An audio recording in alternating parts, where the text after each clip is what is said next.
Con el vocabulario de ayer, tú eres el vendedor y tú quieres comprar un vestido. Aquí, página 126, 127. Buenos días, ¿qué desea? ¿Necesita zapatos nuevos? No, buenos días. No, buenos días. Bueno, está already. Necesito zapatos nuevos en negro. De color negro. Quiero comprar un vestido. No, gracias.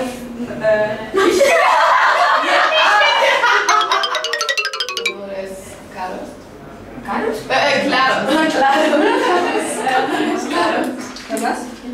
Aquí tenemos un vestido naranja y un vestido verde. Prefiero el verde. ¿Qué talla necesita? ¿Qué talla necesitas? 26.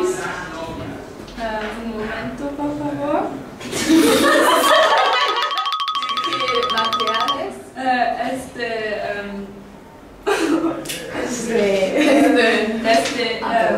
Este algodón. Ah, sí. ¿Puedo probar? Sí, los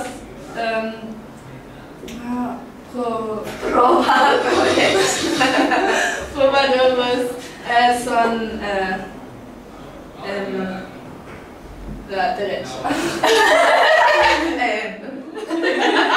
Los probadores están a la derecha.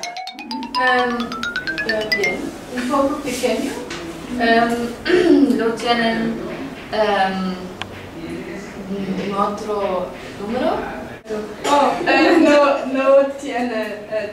No tenemos. Tenemos un talla más grande.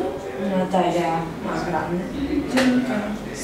Pero tenemos el mismo vestido en azul. No prefiero verde.